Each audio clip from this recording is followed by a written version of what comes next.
My name is Clara, and I'm 30 years old, and for most of my life, I've been a librarian, a creature of quiet stacks and the hushed whispers of turning pages. But this story isn't about the library. It's about how my family's most vicious insults, broadcast for the entire world to see, became the source of my greatest victory. It's about how they tried to tear down my grandmother's legacy, calling her a hoarder and her home a trash heap, only to have their jaws hit the floor on national television when the truth was finally revealed.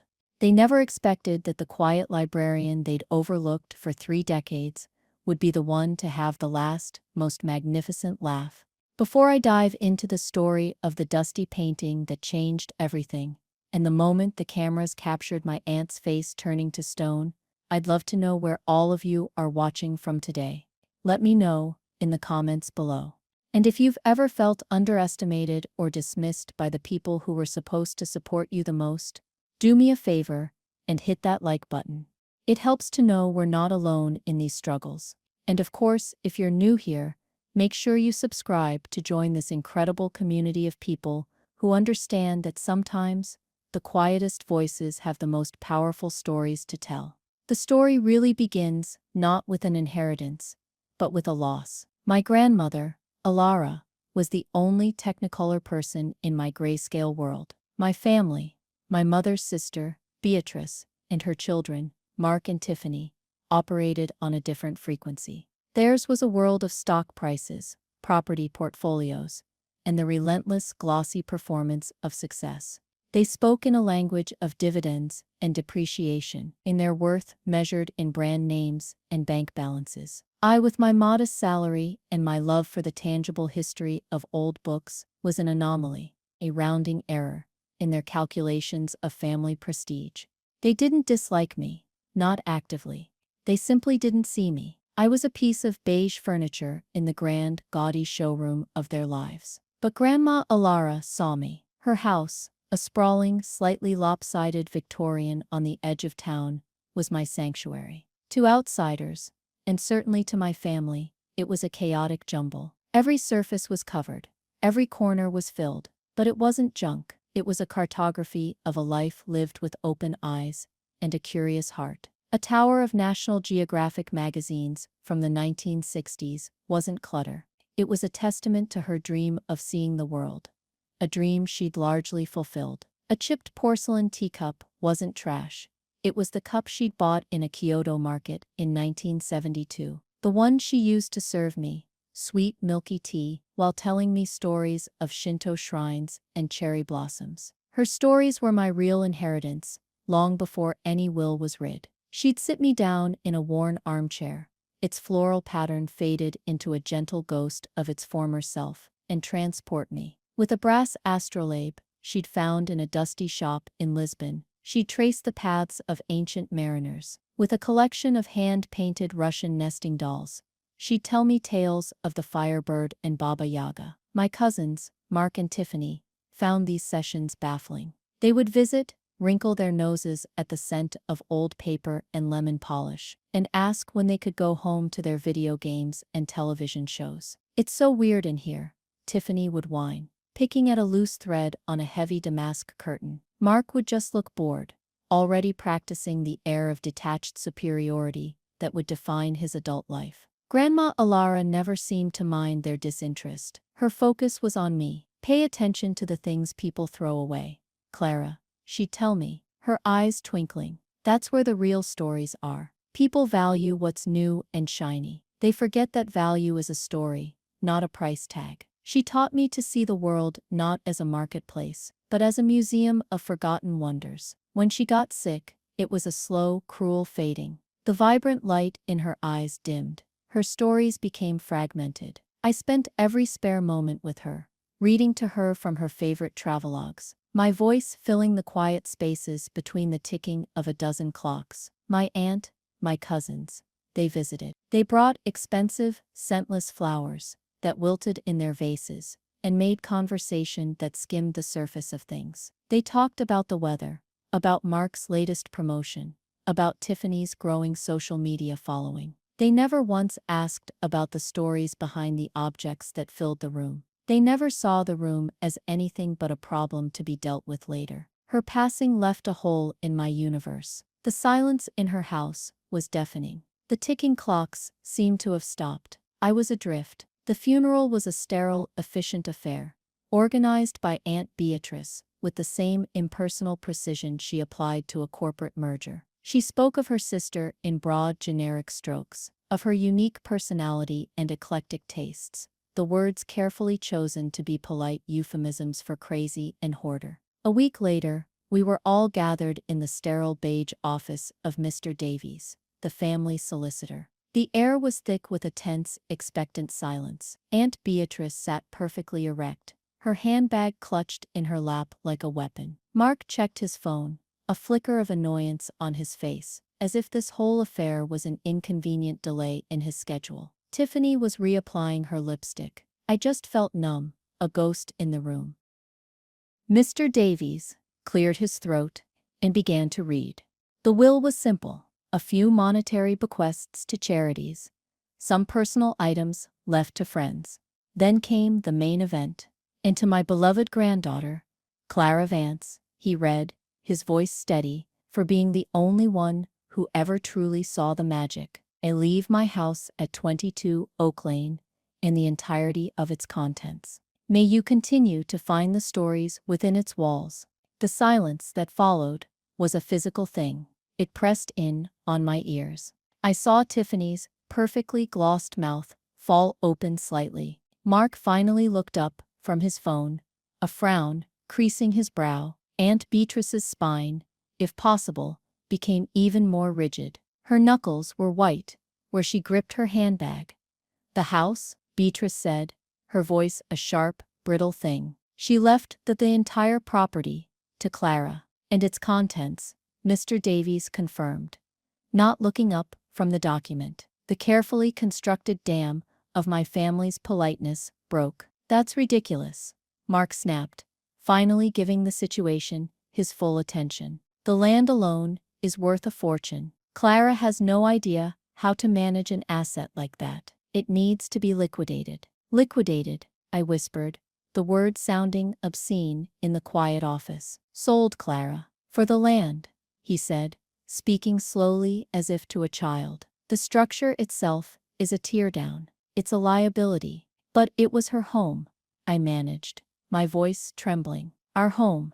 Aunt Beatrice finally turned her gaze on me. It was cold, dismissive, the look she might give a piece of faulty merchandise. Clara, dear, she began, her tone dripping with condescension. Your grandmother was a wonderful woman, but she was not practical. She has left you with an immense burden, a hoarder's nest. We, as your family, are simply concerned about you. You can't possibly live there. We will help you, of course, Mark added smoothly, already shifting into damage control mode. I have a contact, a developer. We can get a top-dollar offer for the lot.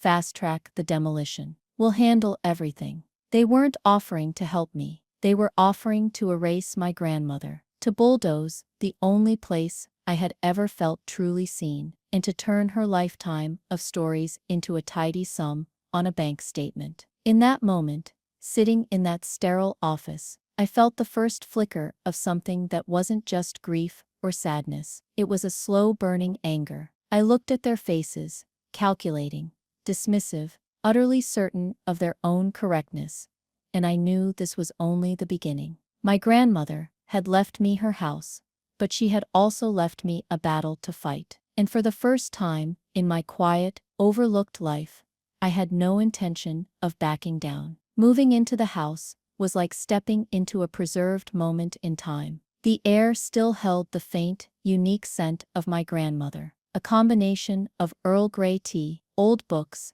and the lavender potpourri she kept in little sachets in every drawer. But the silence was a constant, heavy presence. It was a house built for stories and laughter, and without her, the quiet felt like a deep, unhealed wound. I found myself talking to her as I walked through the rooms, a habit I picked up in the first few days. Oh, Grandma, you should have seen Aunt Beatrice's face, I'd whisper, tracing the rim of a dusty porcelain vase. You really kicked the anthill with this one. The sheer volume of things was overwhelming. My family's word, hoarder, echoed in my mind, a toxic whisper of doubt. I would stand in the doorway of the living room, a space where towering stacks of books leaned against intricately carved furniture, and every inch of the walls was covered in paintings and tapestries, and feel a wave of panic. Where did I even begin? How could I possibly sort through a life's worth of accumulation?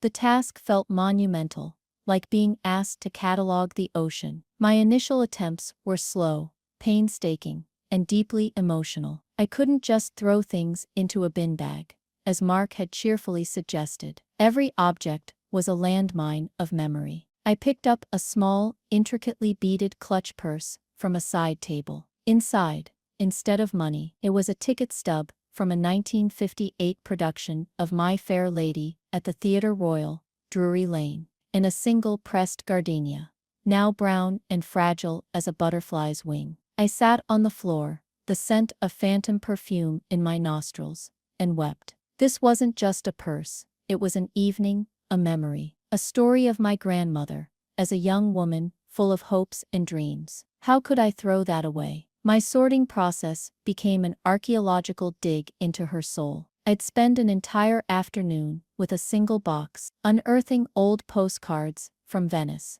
a collection of sea glass from a beach in Cornwall, a child's drawing, my own, of a wobbly-looking cat, which she had carefully dated and preserved. About 2 weeks after I'd moved in, the vultures descended. I was in the kitchen, trying to make sense of a cabinet filled with antique spice tins, when a sleek, black Mercedes pulled into the driveway. It was Aunt Beatrice, with Mark and Tiffany in tow. They didn't knock. Beatrice used the key she still had, and they swept in like a storm front, their very presence sucking the warm, nostalgic air out of the room. "Clara, darling," Beatrice announced, her eyes scanning the room with undisguised horror. "We came to see how you were settling in. Good heavens, it's even worse than I remembered. The dust alone, you'll get consumption." Mark, dressed in a shirt, so crisp, it looked like it could cut glass, and didn't even bother with pleasantries. He strode into the middle of the living room, his hands on his hips. "Okay, Clara, we need a plan of action. I've spoken to my developer friend, Greg. He's willing to come by next week, give us a preliminary offer on the land. He understands it's an as-is situation, so we don't have to worry about clearing all this stuff out. His crew will handle it." "Handle it?" I asked, my voice small. "You mean they'll just throw it all away?" "Well, yeah," Tiffany chimed in, wrinkling her nose as she peered at a shelf of antique dolls. These things are creepy. Seriously, Clara, this place is a death trap. I saw a spider in the hallway. A big one." She pulled out her phone and started taking a video, panning slowly across the cluttered room. I could hear her whispering to her followers. "You guys will not believe this. It's like something out of a horror movie. My poor cousin has to live here. Hoarder House Rescue." A hot flush of shame and anger crept up my neck. They weren't there to help. They were there to confirm their own narrative, to gather evidence for their case that I was incompetent and sentimental, and that my grandmother was an eccentric old loon whose legacy needed to be sanitized and sold off to the highest bidder. "She wasn't a hoarder," I said, my voice gaining a little strength. I walked into the living room, standing between them and a towering cabinet filled with Delftware pottery. "She was a collector." Mark let out a short, barking laugh. "A collector? Clara, be serious. A collector has a theme, a focus. This is just random junk. A collector of what? Dust bunnies? Sentimental value doesn't pay the bills. And this property has a lot of bills coming its way. Property tax, maintenance. You can't afford it on a librarian's salary." "It's my responsibility," I said, my chin lifting. "Grandma left it to me. She trusted me with it." Beatrice stepped forward, placing a cold hand on my arm. Her touch was meant to be comforting, but it felt like a brand. "Clara, listen to me. We are your family. We love you, and we are telling you that you are in over your head. Your grandmother, bless her heart, was not in her right mind when she made this will. She has burdened you. We are trying to unburden you. Selling is the only sensible option. It's what she would have wanted, if she had been thinking clearly. That was the line. The suggestion that my grandmother, the most brilliant and clear-eyed person I had ever known, was mentally incompetent. The casual, cruel dismissal of her final wishes. The spark of anger that had been lit in the lawyer's office roared into a small, steady flame. No, I said, pulling my arm away. It's not what she would have wanted. You just never understood her. You never even tried. They looked at me as if I had suddenly started speaking in tongues. Quiet, agreeable Clara was arguing back. The shock on their faces was almost comical, but it was quickly replaced by pity and condescension. All right, dear, Beatrice said with a sigh, as if dealing with a petulant child. We won't push you today. You're grieving, but think about what we've said. The offer from the developer is real. Don't be a fool. They swept out as quickly as they had arrived, leaving behind a trail of expensive perfume and the cold chill of their disapproval. I stood alone in the living room, surrounded by the junk they so despised. The house felt vast and silent again. For a moment, their words wormed their way into my heart. Maybe they're right. Maybe this is a burden. Maybe I am being a fool. I looked at the towering stacks, the dusty surfaces, the sheer, overwhelming volume of it all, and a wave of despair washed over me. I sank into one of the worn armchairs, buried my face in my hands, and for the first time since the funeral, I felt truly, utterly alone. The family's initial visit was just the opening salvo in a relentless campaign of psychological warfare. They operated with a coordinated strategy that was both impressive and deeply cruel. Aunt Beatrice took the concerned matriarch role, calling me every morning at 8:30 sharp. Just checking in, dear. Her voice would coo, laced with steel. Did you sleep well? I worry about you in that big, drafty house, all alone. Have you thought any more about our little chat? Mark's developer friend is very motivated, but these offers don't last forever, you know. Every conversation was a gentle, prodding reminder of my supposed incompetence and the ticking clock of their financial ambitions. Mark, ever the pragmatist, opted for a digital assault. My email inbox was flooded with unsolicited helpful information. First came the market analysis of land values in my neighborhood, with the lot for 22 Oak Lane highlighted in a glaring, aggressive yellow. Then came links to articles, the dangers of hoarding, more than just a mess, downsizing your life, the joy of minimalism, and how to liquidate an estate, a step-by-step guide. He even sent me a spreadsheet he'd created, a detailed projection of the costs of maintaining the house, property taxes, insurance, utilities, estimated repairs, all calculated to paint the most terrifying financial picture possible. It was a clear, cold message: you cannot afford this, so give it to us. Tiffany's approach was perhaps the most insidious. She weaponized social media. Her posts were a masterclass in passive aggression. She'd post photos of her own pristine, minimalist apartment with captions like, "So grateful for a clear space and a clear mind. #minimalist, living #declutter." Then she would text me the post, adding, "Just some inspo for you, XOXO." She started a series of short videos for her followers about helping a family member through a tough time, where she would speak in vague, sympathetic terms about the challenges of dealing with a loved one's collections and the emotional toll of being surrounded by too much stuff. She never used my name, but everyone in our small social circle knew exactly who she was talking about. The pressure wasn't just direct, it was outsourced. One afternoon, while I was reshelving books in the history section of the library, Mrs. Henderson, an old friend of my aunt's, approached me. "Clara, dear," she said, her voice a conspiratorial whisper, "Beatrice was telling me about your grandmother's house. It sounds so overwhelming. You must be terribly stressed. Are you sure you're coping? There's no shame in asking for help, you know." I felt my face burn with humiliation. My private struggle, my grief, had been turned into town gossip by my own family. I was being painted as a fragile, unstable thing, a damsel in distress who needed rescuing from a dusty dragon of a house. Their campaign began to work. Doubt is a creeping vine, and they were watering it daily. I started to see the house through their eyes. The beloved clutter became a suffocating mess. The scent of old paper and wood seemed like the smell of decay. I'd walk from room to room, the weight of it all pressing down on me. I'd look at a shelf of hand-thrown pottery, and instead of seeing the artisan's skill, I'd hear Mark's voice.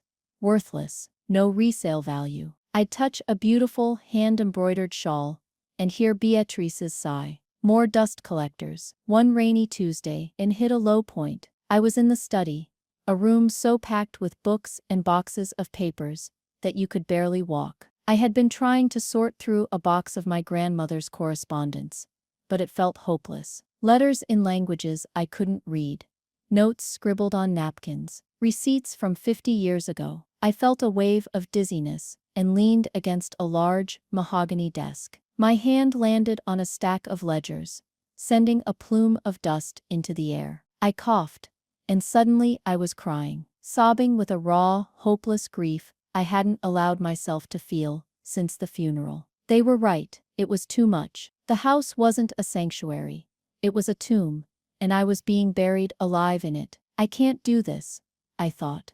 The words a silent scream in my mind. I'm not strong enough. I should just call Mark. I should just sell it and be done with this nightmare. I sat there on the floor for what felt like hours, surrounded by the paper ghosts of my grandmother's life. Eventually, the tears subsided, leaving a hollow ache in my chest. I felt defeated. I decided I would start by clearing the desk, the epicenter of the paper chaos. If I could just clear one surface, maybe I wouldn't feel like I was drowning. I started to stack the loose papers, my movements listless and mechanical. Tucked beneath a pile of old bank statements, my fingers brushed against the leather spine of a book that was different from the ledgers. It was smaller, more personal. I pulled it out. It was a simple, black moleskin journal. The first page had my grandmother's elegant script. Acquisitions and Provenance, 1965. Present. I flipped a page. It wasn't a diary of feelings or events. It was a log, as meticulous and detailed as the card catalogs I worked with every day. January 12, 1968. Acquired, small oil on board. Flemish still life. Unsigned. Seller claimed it was a student copy. Suspect school of Osius Beert the Elder. Note the distinctive lapis lazuli in the pigment and the rendering of the insect wings. Paid £50. Camden Market. May 3, 1975. Acquired, set of 4 Heppel-White-style chairs. Significant damage to silk upholstery. One leg has a bad repair. Rescued from curbside disposal. Chelsea. Frame appears to be original mahogany. Provenance unknown. September 22, 19. Mask wired. Blue and white ceramic vase. Ming Dynasty, Mark on base. Mark is likely a later addition, but glaze and form consistent with 18th C Kangxi period export ware. Paid $15. Church jumble sale. Poughkeepsie, New York. I read on, page after page. The librarian in me was captivated. This wasn't the random, senseless accumulation my family described. This was a catalog, a record of a sharp, knowledgeable, and passionate eye. I didn't know who Osius Beert was, or what a Heppel-White chair was supposed to look like, but I recognized the language of a true expert. My grandmother hadn't just been buying things. She had been curating, researching, and documenting. A tiny seed of an idea, a fragile shoot of hope, began to push its way through the cold soil of my despair. This journal was a map. It was proof. She wasn't crazy. She was brilliant.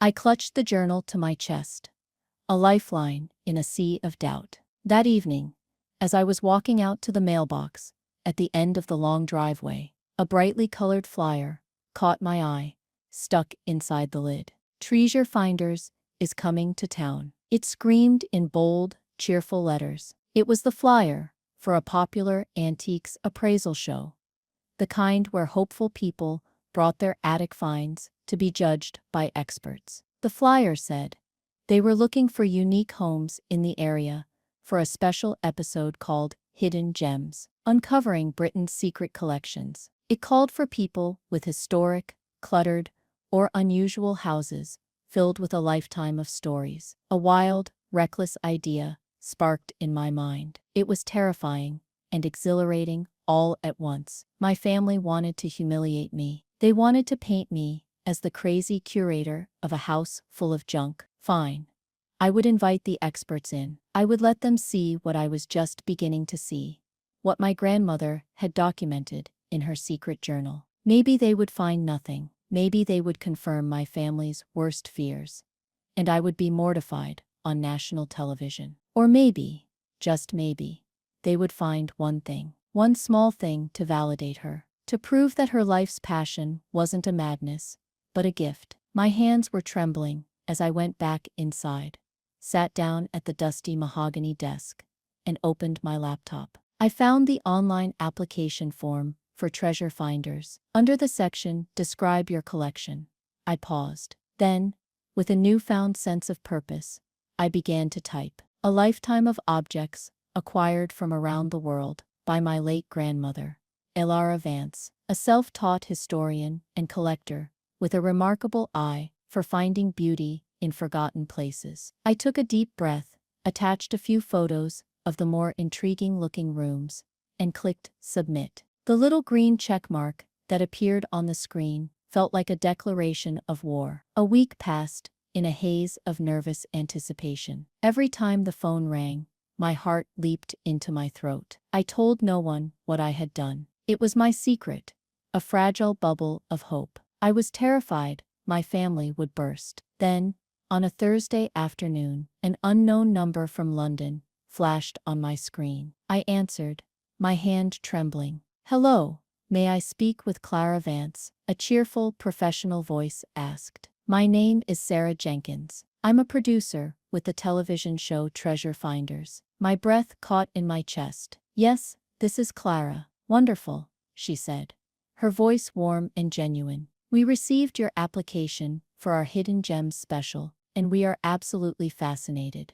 Your grandmother sounds like an incredible woman. We'd love to schedule a preliminary visit, if you're open to it. Just a casual walkthrough for myself and our location scout, to see if the house would be a good fit for filming. We arranged for them to visit the following Tuesday. The days leading up to it were a blur of anxiety and frantic, pointless tidying. How do you tidy a house that is fundamentally, essentially, full? I focused on dusting surfaces and clearing pathways, trying to make it look less like a hoarder's nest and more like an eccentric collection. When Sarah and the location scout, a man named Ben, arrived, they were the complete opposite of my family. Sarah was young, with bright, curious eyes, and she didn't wrinkle her nose when she stepped inside. Instead, her eyes widened with what looked like genuine delight. Oh wow, she breathed, looking around the entrance hall. Clara, this is incredible. It's like stepping into a story. Ben, the scout, was equally enthusiastic. He ignored the clutter and focused on the house itself, running his hand over the carved newel post at the bottom of the staircase. Great bones, he muttered to himself. Original woodwork, high ceilings. The camera will love this light. I gave them a tour, clutching my grandmother's journal like a talisman. I was nervous, my voice shaky at first, but their sincere interest was disarming. I found myself telling them stories my grandmother had told me, using the journal as a guide. When Sarah pointed to a tarnished silver teapot, I was able to flip through the journal and find the entry. English silver, George III period, partial hallmark visible. Acquired from a scrap metal dealer in Brighton, who thought it was plate. Sarah's eyes lit up. This is exactly what we're looking for, she said, turning to me with a wide smile. This isn't just a house full of stuff, Clara. It's a house full of stories. It's a testament to your grandmother's passion. Our main appraiser, Dr. Alistair Finch, is going to have a field day here. He lives for this kind of thing, the undiscovered, the personal collection. Would you be willing to let us feature 22 Oak Lane on the show? Yes, I said, the word coming out stronger and clearer than I expected. Yes, I would. The moment I told my family, the fragile peace was shattered. I called a family meeting, asking them to come to the house. I thought, foolishly, that telling them in person would be better. I was wrong. You did what? Aunt Beatrice's voice was a shocked hiss. She looked around the living room, as if the walls themselves had personally offended her. You invited a television crew into this embarrassment. Have you lost your mind? Mark was pacing, his face a mask of cold fury. This is a catastrophic mistake, Clara.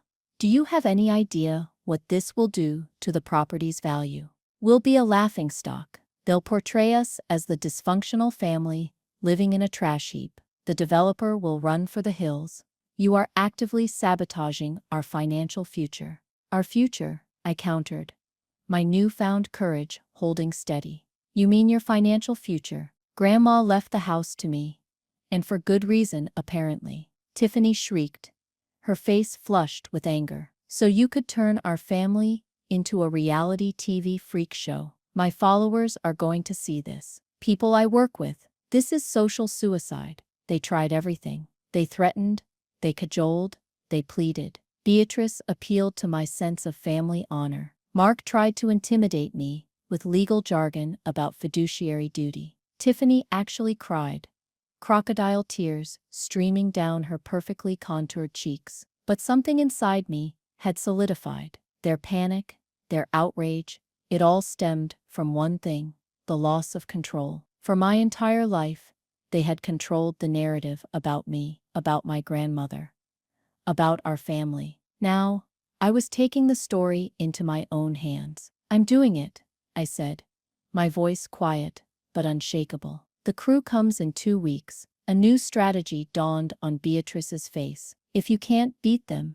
join them, and hijack the narrative. Fine, she said, her voice suddenly smooth as silk. If you are determined to go through with this public spectacle, then we will be here. We will be here to support you, to make sure the family is presented in the proper light. I knew exactly what that meant. They weren't coming to support me. They were coming for damage control. They were coming to stand beside me on camera, smiling tightly, projecting an image of a loving, concerned family, dealing with their quirky, sentimental relative. They were coming to mock me, but this time, with a national audience. The day of the filming felt like a surreal dream. Our quiet residential street was transformed into a bustling film set. Huge white trucks lined the curb.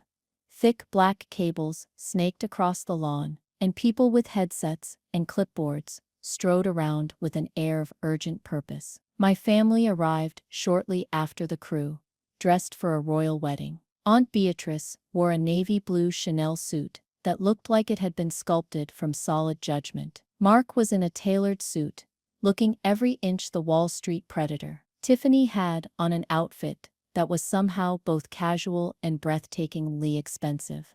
Her makeup flawless, her hair a masterpiece of calculated dishevelment. They arranged themselves on the porch like a receiving line, ready to greet the show's stars and manage the perception of our family from the outset. I, in my simple corduroy dress, felt like a sparrow in a flock of peacocks. I was a nervous wreck, my stomach twisting into knots. I clutched Grandma Laura's journal to my chest, its familiar weight, the only thing keeping me grounded. Then, a black car pulled up, and the host, Arthur Vance, emerged. He was exactly as he appeared on television, impossibly handsome, with a megawatt smile and an easy, infectious charm. He shook my hand warmly. Clara, it's a pleasure to meet you. And this must be the famous house. Sarah has been telling us all about it. A few moments later, a second man got out of the car. He was the opposite of Arthur. Dr. Alistair Finch was a tall, thin man in his late 60s, with a shock of white hair, a stern expression, and eyes that seemed to see everything. He was the show's senior appraiser, a legend in the antiques world, known for his encyclopedic knowledge and his brutal honesty. He gave a curt nod in my direction, his gaze already sweeping over the house, taking in every detail. As the crew set up lights and cameras inside, the tour began. Arthur was a master at his job, drawing me out with gentle questions about my grandmother. I found myself relaxing slightly, telling him about her travels, her stories, her passion for rescuing things. My family trailed behind us, like a pack of well-dressed hyenas. They stayed just out of the main camera shot, but close enough for me to hear their constant whispered commentary. "Look at that wallpaper, it's peeling," Beatrice would murmur to Mark. "That whole stack of magazines is a fire hazard," Mark would reply. Tiffany was the worst. She had her phone out, doing a clandestine live stream, providing a running commentary to her online audience. "Okay guys, so this is the main living room. As you can see, it's a lot," she whispered, her voice dripping with pity. "My poor sweet cousin. She has such a sentimental heart. She can't bear to part with anything. It's really sad, actually." Meanwhile, Dr. Finch was silent. He moved through the rooms with a slow, deliberate pace, occasionally stopping to peer at an object through a small magnifying glass he produced from his waistcoat pocket. He ran a gloved finger over the dusty surface of a sideboard, tapped lightly on a porcelain vase, and spent a full 5 minutes examining the back of a large, grimy painting that hung over the fireplace. He said nothing, his face an unreadable mask. His silence was more unnerving to my family than any open criticism would have been. They had expected him to walk in, declare everything worthless, and validate their opinion. His quiet, intense focus was something they hadn't prepared for. He wasn't dismissing anything. He was looking, and for the first time that day, a tiny flicker of hope ignited within my fear. He was seeing the house not as a mess, but as a puzzle. And I had the key, right there in my hands. My grandmother's journal. The final act was about to begin. The crew herded us all into the living room for the main appraisal segment. The room was now blazing with light, hotter than the warmest summer day. 2 cameras were focused on us, their red lights glowing like malevolent eyes. I was seated in a worn armchair, one of the few pieces not currently covered in books or boxes, with Arthur Vance in a chair beside me. Aunt Beatrice, Mark, and Tiffany were arranged on a sofa opposite us, their postures a study in feigned relaxation. They smiled brightly for the cameras, the perfect image of a supportive family. Dr. Alistair Finch stood near the fireplace, a clipboard in his hand, his expression as grim and serious as a hanging judge. "And began, his voice smooth as honey. "So Clara, we've had a look around, and it's clear your grandmother Alara was a woman of incredible passion. But your family," he said, turning his charming smile on the trio on the sofa, "has expressed some concerns. Mark, you mentioned that a lot of this is, in your words, ready for the bonfire." Mark gave a short, confident laugh, leaning forward as if sharing a secret with a dear friend. "Well, Arthur, we love Clara, and we loved her grandmother, but we're realists. Take these chairs, for example," he said, gesturing to the set of 4 delicate, straight-backed chairs that were arranged for Dr. Finch's inspection. We had pulled them from the dining room, where they were gathering dust. "They're rickety, the fabric is stained. I think I said they were fit for firewood, and I stand by that." Arthur turned to the appraiser. "Dr. Finch, firewood or fine art?" Dr. Finch stepped forward, adjusting his spectacles. He ran a hand over the carved back of one of the chairs. "Your cousin is correct about the upholstery," he began, his voice a dry, academic monotone. "It is, to use the technical term, ruined. However, the frame is what matters." He pointed to the top of the chair back. This distinctive shield shape, the slender, tapered legs, the carved wheat sheaf motif. These are not merely old chairs. This is a set of 4, I repeat, 4 matching dining chairs, designed by George Hepplewhite, one of the most influential cabinet makers of the 18th century. They date to approximately 1785. A slight murmur went through the room. I glanced at my family. Tiffany looked bored. Beatrice looked impatient. Mark, however, had a slight frown, as if trying to place the name. And of course, Mark cut in, trying to reclaim control. "Style is one thing, but value is another. So what are we talking about here? A few £100 for the set, maybe 1,000. To a niche collector. He sounded so sure of himself, so dismissive.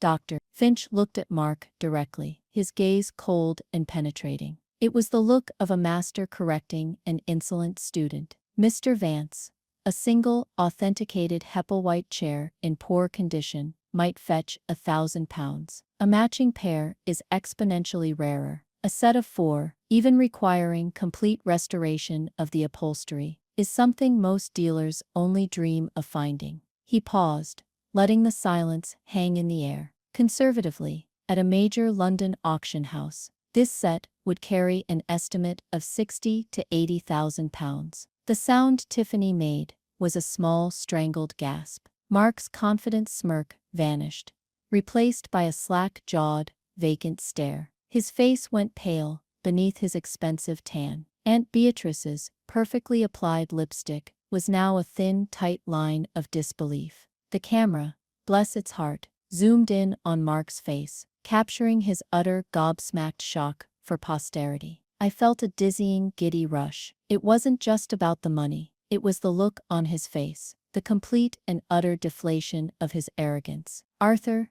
a true showman, sensed blood in the water. He didn't linger. He moved on to the main event. Incredible, he said, his voice full of energy. Just incredible. But Dr. Finch, there's one more item we need to discuss. The piece that you've been rather quiet about. He gestured dramatically to the large, dark painting hanging over the mantelpiece. It depicted a bouquet of flowers in a simple clay vase, with a few meticulously rendered insects crawling on the petals. It was covered in a thick layer of grime, and the varnish had yellowed, giving the whole thing a gloomy, almost morbid feel. Ah yes, the painting, Beatrice said, seizing the opportunity to regain some footing. Ghastly thing, Alara insisted on hanging it there. It always gave me the creeps, so dark and depressing. Dr. Finch ignored her completely. He stepped up to the painting, his demeanor changing. His academic sternness softened into something akin to reverence. When I first saw this piece, he began, his voice lower now, more intimate, I suspected something. The composition, the use of light on the petals, the specific species of insects, it was all very familiar. I took the liberty of taking some detailed photographs and emailing them to a colleague of mine, the senior curator at the Reach Museum in Amsterdam. My heart began to hammer against my ribs. I clutched my grandmother's journal so tightly, my knuckles were white. Clara, Dr. Finch said, turning to look at me, his eyes full of a strange, excited light. In your grandmother's journal, which you so kindly allowed me to review, she noted this piece as suspect school of Osius Baird the Elder. She was a remarkable woman. Her eye was truly astonishing. But in this one instance, she was wrong. He paused, and the entire room held its breath. It is not school of Osius Baird, he declared, his voice ringing with triumph. My colleague in Amsterdam has confirmed my initial hypothesis. This is in fact the genuine article. This is bouquet in a clay vase, painted by Baird himself in Antwerp, circa 1610. It is a masterpiece of the Flemish Golden Age, a work that has been documented in historical records but has been considered lost for nearly 250 years. A collective, audible gasp went through the crew behind the cameras. Arthur looked like he had just won the lottery. Hey, a lost masterpiece, he stammered. Here, in this house. Dr. Finch, what on earth is something like that worth? Dr. Finch turned his gaze from the painting to the camera, and then to my family. A tiny, almost imperceptible smile played on his lips. We are no longer talking about the value of furniture, he said coolly. We are talking about an object of profound international cultural importance. It belongs in a museum. For a private sale, the market would be astronomical. But for insurance purposes, so that Clara may properly protect this piece, you would need to place its value somewhere in the region of £5 million. Silence. A deep, profound, absolute silence. It was as if all the air had been sucked out of the room. The hot lights, the whirring cameras, the shuffling crew, everything faded away. The only thing that existed was that number. 5 million. pounds. The camera, that beautiful, merciless instrument of truth, slowly panned across my family's faces. Tiffany's phone had slipped from her limp fingers and clattered onto the floor. She didn't seem to notice. Her mouth was hanging open, her eyes wide and blank. Mark was no longer pale. He was a ghastly shade of gray, his gaze fixed on the painting as if it were a basilisk that had turned him to stone. And Aunt Beatrice, oh Aunt Beatrice, her mask of aristocratic composure had shattered into a million pieces. She looked old, fragile, and utterly devastatingly poleaxed. Her face was a perfect, immortalized portrait of shock, greed, and dawning horror at her own spectacular misjudgment. Arthur turned to me, his face beaming. "Clara, what do you have to say?" But I wasn't looking at him. I wasn't looking at the cameras, or the painting, or my shell-shocked family. I was looking down at the worn leather journal in my lap. I traced my grandmother's elegant, confident script. Suspect School of Oshas Bert. She had known. She had been so close. She had seen the genius under the grime, the masterpiece beneath the dust. A single hot tear escaped my eye and rolled slowly down my cheek, but for the first time in months, it wasn't a tear of grief or sadness. It was a tear of pure, unadulterated vindication. For her, the final shot of the segment, the one that would go viral, wasn't of the priceless painting. It was of me, the quiet librarian, looking up at the camera, with a tear on my cheek, and a slow, triumphant smile spreading across my face. The war was over, and I had won. As soon as the director yelled, "That's a cut," the spell broke. The room erupted into a flurry of activity as the crew began to pack up their equipment, chattering excitedly among themselves. But for the four of us at the center of the storm, the silence lingered, thick and suffocating. My family seemed to be frozen in place, processing the seismic shock of Dr. Finch's words. It was Aunt Beatrice who recovered first, shaking herself back into action like a rebooting computer. Her tone, when she finally spoke, was a marvel of forced composure, a complete 180-degree turn from her earlier condescension. "Clara dear," she said, her voice a little too high, a little too bright. "My goodness, who could have possibly known? A masterpiece. We need to call a security firm immediately. And a lawyer. This changes everything." Mark, scrambling to regain his footing, lurched into finance mode. "She's right," he said, his voice raspy. He stood up, running a hand through his perfectly styled hair, messing it up for the first time all day. "This is a major asset. We need to think about tax implications, capital gains, forming a trust. I can handle it. I'll be your financial manager, Clara. We'll protect this family windfall." Family windfall. The words hung in the air, audacious and infuriating. They were already trying to absorb my victory, to co-opt it,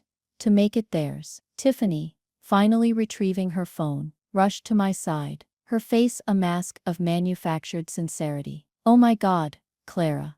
I am so sorry for everything I said," she gushed, grabbing my hand. Her touch was cold. "I was just worried about you. I never dreamed. You have to let me help you plan the auction party. It will be the event of the season." They swarmed me, their voices a cacophony of sudden concern and strategic advice. It was dizzying. Just an hour ago, I was the foolish, sentimental niece. Now, I was the custodian of their newfound fortune. I felt a surge of adrenaline, a clarity I had never experienced before. I stood up, gently pulling my hand from Tiffany's grasp. "I need some time," I said, my voice quiet but firm. "I need to think. Please, just go." For the very first time in my life, they did exactly as I asked. They looked at me, at the newfound steel in my spine, and for once they had no counter-argument. They filed out of the house, a defeated little army, leaving me alone, in the sudden, blessed silence. I walked through the house, my house, as if seeing it for the first time. The dust motes, dancing in the beams of the setting sun, no longer seemed like neglect. They looked like glitter. The towering stacks of books were not a fire hazard.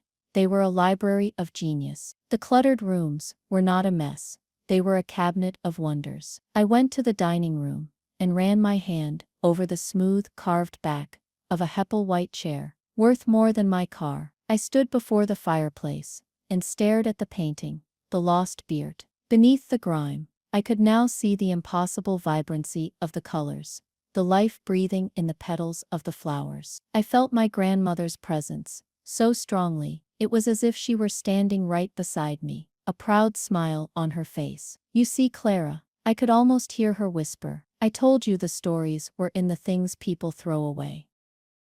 The episode, titled The Librarian's Fortune, aired 3 weeks later. It was a sensation. My phone began to ring, and didn't stop for days. Friends I hadn't heard from in years, former colleagues, even the director of the library system, called to offer breathless congratulations. I became a local celebrity overnight. People would stop me in the grocery store, their eyes wide. "You're the one from the telly, with the painting. Unbelievable." The clip of my family's shocked faces, however, became a national phenomenon. Someone turned it into a GIF, a perfect loop of Mark's slack-jawed disbelief and Beatrice's stony horror. It became a viral meme, a symbol for getting one's comeuppance. The hashtag #HoardersHouseRescue, which Tiffany had so mockingly used, was now used to mock her, with people posting pictures of the priceless artifacts next to her tearful, pitying selfie. Her apology video, in which she claimed she had always known her grandmother was a brilliant collector, was torn to shreds in the comments. The public humiliation for them was swift and merciless. Their private humiliation was directed at me. Beatrice called, her voice trembling with fury, not because of her behavior,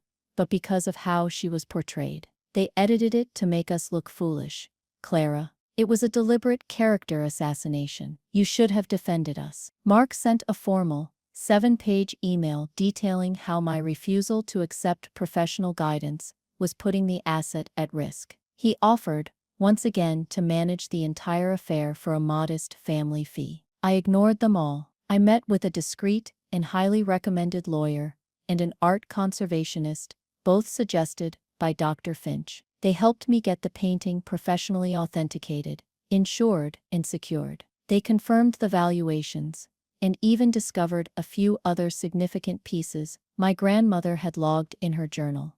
A rare first edition book, a collection of Roman coins, a 16th century tapestry. The sheer scale of her collection was staggering. I now had a choice. I could sell it all. I could cash in, buy a penthouse apartment, travel the world, and live the life of flash and finance my family so admired. I could finally beat them at their own game. But as I sat at Grandma Elara's desk, her journal open in front of me, the thought felt hollow, a betrayal. The money was a byproduct, a fortunate accident. The real treasure was the knowledge, the passion, the story. It was my grandmother's brilliant mind, a mind my family had dismissed as madness. I knew what I had to do. The path forward was crystal clear. I called the family meeting myself, not at the house, which now felt like sacred ground, but at the stark, impersonal conference room of my lawyer's office. The polished table and leather chairs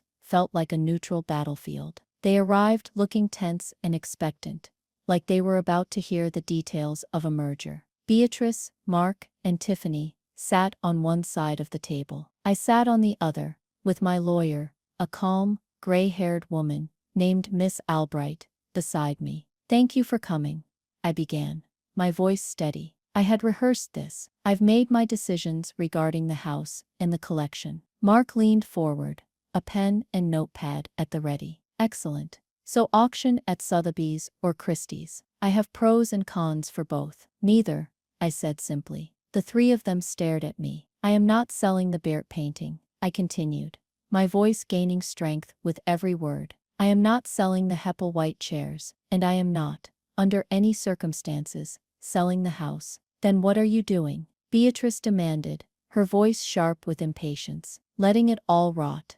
"No," I said, a slow smile spreading across my face. I was enjoying this. "I'm doing what Grandma Elara would have wanted. I am selling off a few of the lesser, though still valuable, pieces. The funds from that sale will be used to place the rest of the collection into a charitable trust. I am restoring the house to its former glory and turning it into a private museum and research center. It will be called the Alara Vance Collection, a museum of found objects. The silence in the room was absolute. They looked at me as if I had just announced my intention to fly to the moon. A museum. Mark finally sputtered, a look of profound disbelief on his face. A museum. That's the most financially illiterate idea I have ever heard in my life. You are sitting on a gold mine, and you're going to turn it into a non-profit. That money could set this family up for generations. Beatrice cried, her voice rising. The security, the stability. You would throw that all away for a sentimental vanity project. It's not a vanity project,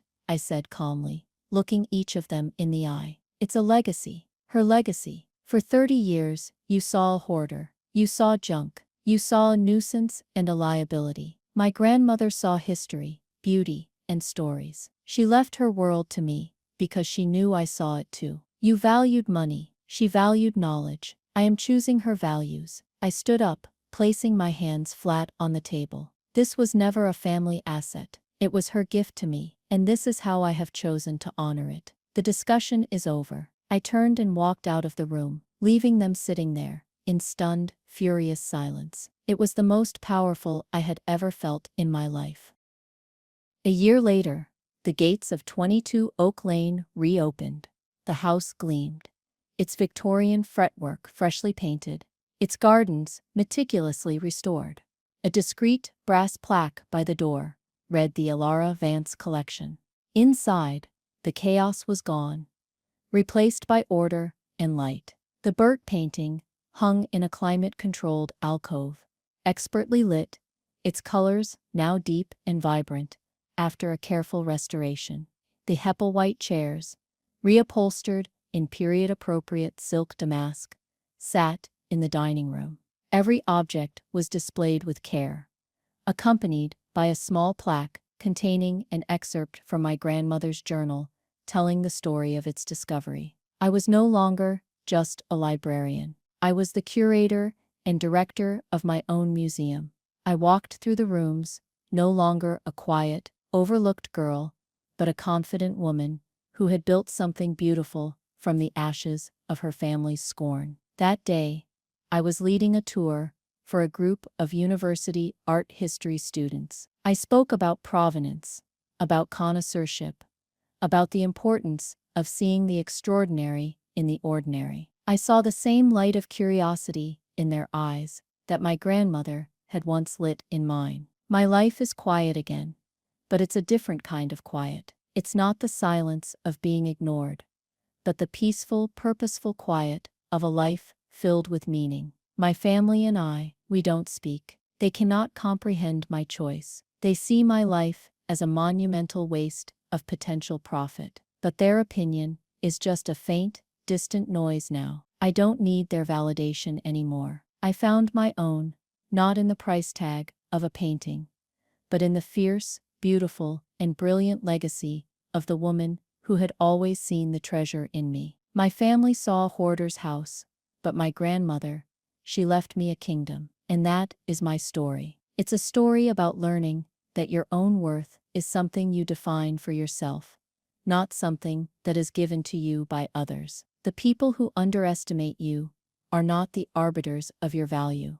They are simply people with limited vision. Now I want to hear from you. Have you ever had a moment where you were able to prove someone wrong in a spectacular way? Share your story in the comments below. I read every single one, and I believe our stories give each other strength. If this story resonated with you, please don't forget to like this video and subscribe to the channel for more stories about finding strength in the most unexpected places. And if you know someone who has ever been made to feel small, share this video with them. Sometimes, just knowing you're not alone is the most valuable treasure of all. Thank you so much for joining me today. Remember that family is defined by love and respect, not just by blood. I wish you all strength and clarity on your own journeys.